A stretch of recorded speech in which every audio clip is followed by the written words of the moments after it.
Ayan, magandang araw po. Mayroon naman tayong bagong re-repairin. Isang Eureka 6.8 single na dryer. Ayan po.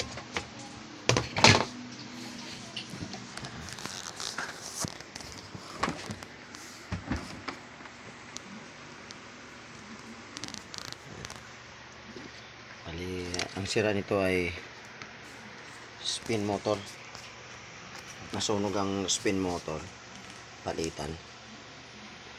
Bubuksan na natin.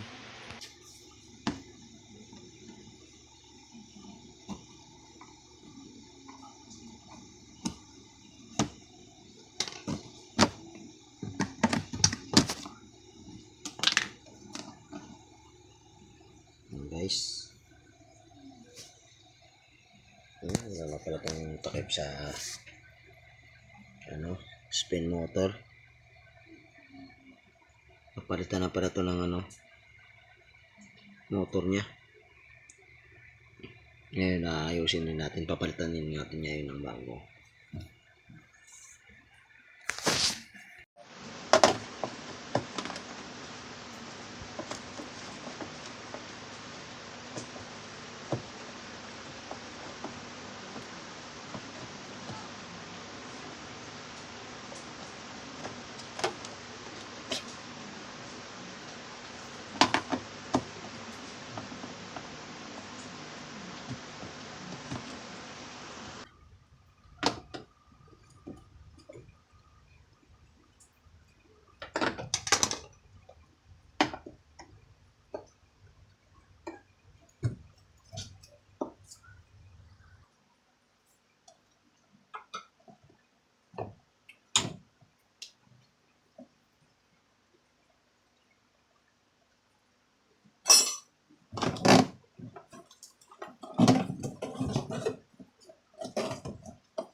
Yan, tanggalin muna natin yung mga isa, tapos ito, yung mga wiring na nakakabit.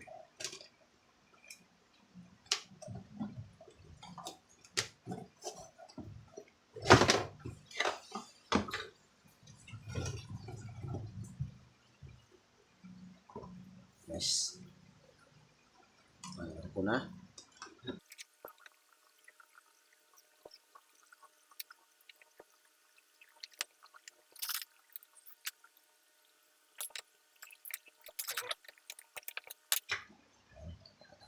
Ito. Guys, sunog ito. Papalitan natin ng bagong motor.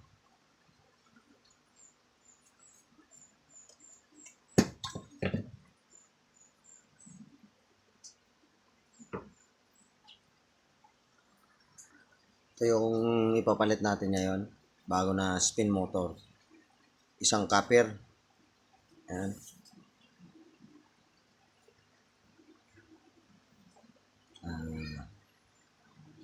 Ang common dito ay yan po, common ay blue. Tapos ang starting ay green. Yan. Tapos ang running ay gray. Ayan, katropa. Kita nyo. Yan. Magwa-wiring na tayo. Isakto naman yung color coding ng wire.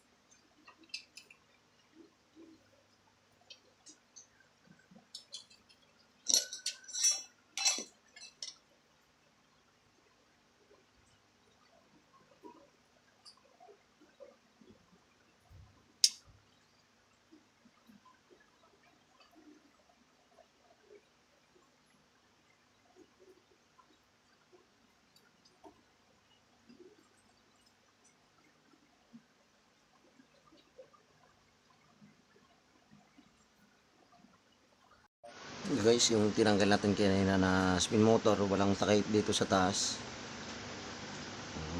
Parang ganito. Dito. Protection kasi ito sa ano, tubig. Kung may mapunit itong biluset, kung mapunit, tatagas yung tubig dito. Bali, protection to rito para hindi mabasa yung stator sa loob ng motor. Meron tayo. Yung kinabit natin, lalagyan ko. Meron tayong second hand. Kakabitan natin.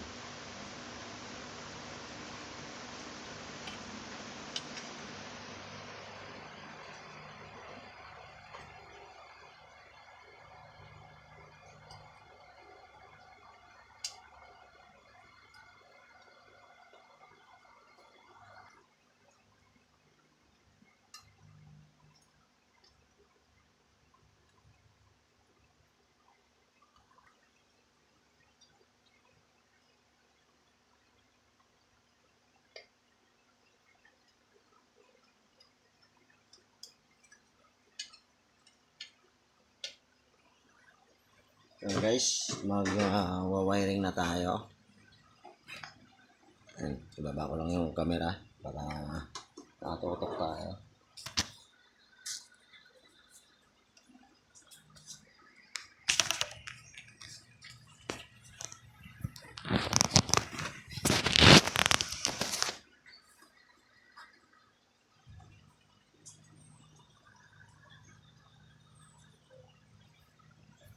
Ayan, mag-wiring na ako.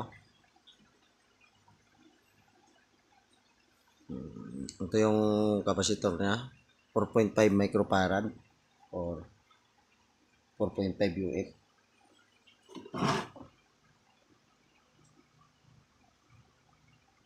Yan. Ang common ay blue. Ang green ang starting at G ang running. Ulit na natin guys. Unahin natin yung common. Ulit natin dito sa blue. Yan. Tapos itong running, kukunik natin. Guys, itong running, kukunik natin dito sa kulay brown. Papunta naman dun sa ano, contact point sa taas at sa timer. Yan ang running. Guys, tapos yung starting green, yan, lalagyan natin ng isang wire ng capacitor dito sa starting. Tapos itong isang wire ng capacitor, kukunik natin dito sa gray, sa running. Yan. Yan. Tapos kukuha tayo ng isang wire galing dito sa galing dito sa timer, running.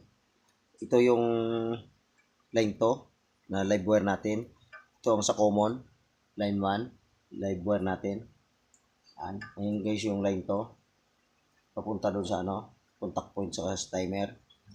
Pag lumabas na guys, ito na yon yung wire na isa galing sa timer. Ngayon, kukunik natin dito sa gray. Yan. Kukunik natin yan sa gray. Yan. Bali, ito yung starting na gray. Ngayon, kukunik natin ng isang wire ng capacitor. Guys, nasundan nyo. Yan lang po, pagkunik ng spin motor. Yan. Pisa na. Ititesting natin. Bago natin i-testing, ikakabit muna natin to para makikita nyo kung umikot ba.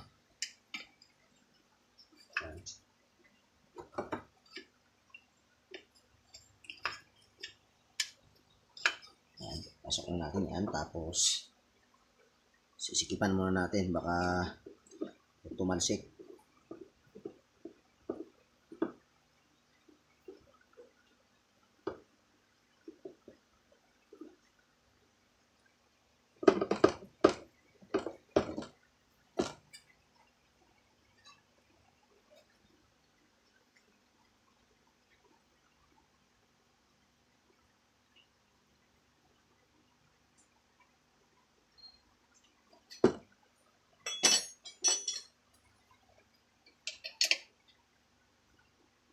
Okay, guys, pipihitin ko muna yung timer bago isaksak.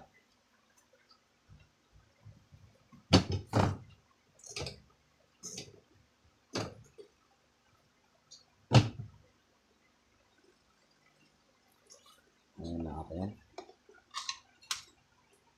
Parang may parang sira na rin yung timer.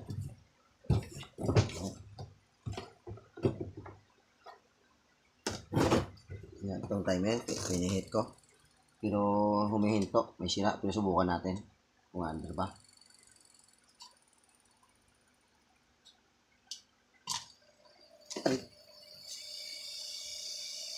Yan guys, umikot naman. Yan, umikot siya. Oh.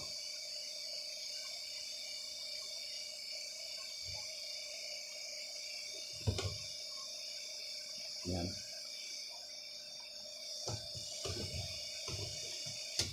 Yan, pinatay ko. Oo. Ang katropa, okay na, umikot naman. Okay na guys. Bubunutin ko na.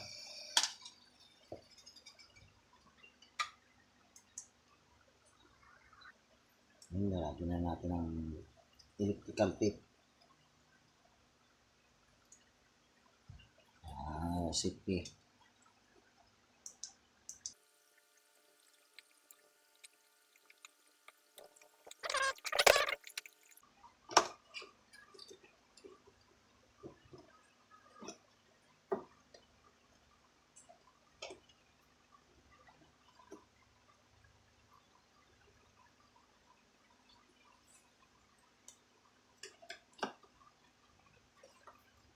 Lagyan natin dito ng tape para hindi magulo yung wire.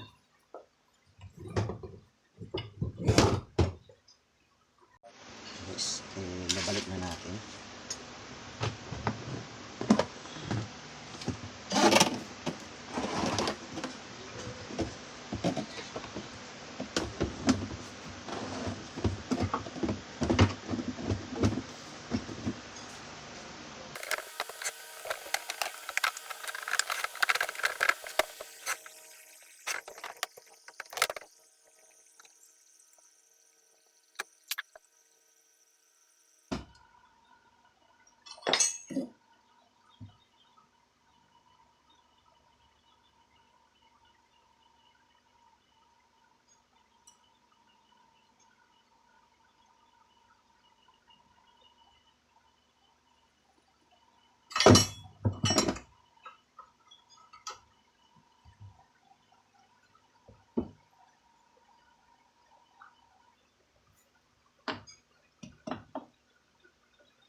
Guys, sira ang timer oh.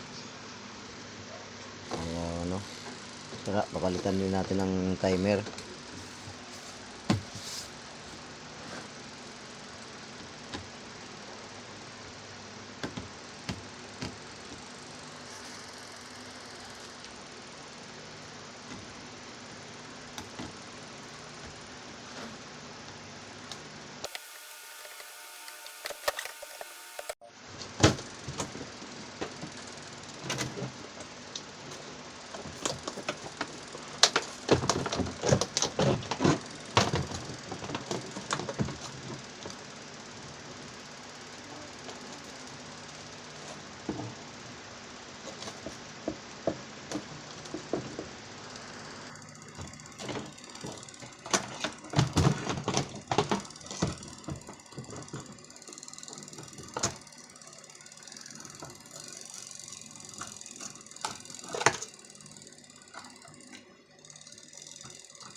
Ito yung papalit natin guys, bago.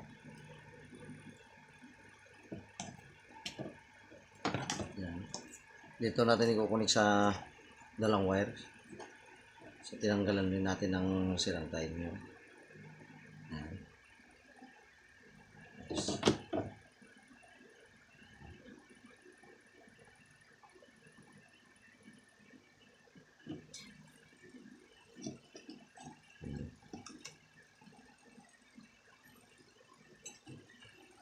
Natin ang electrical tape.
Guys, testing na natin, saksak natin.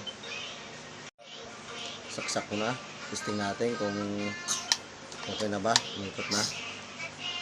Ayan, titin natin yung timer. Ayan na guys, umikot na. Magandang tunog, tahimik. Oo nga pala, salamat sa panonood ng aking video at huwag mo kalimutan mag-like at mag-share sa aking channel at Leon Navarra YouTube channel. Salamat sa panonood ng aking video. Ayan guys, okay na siya. Matining yung ikot.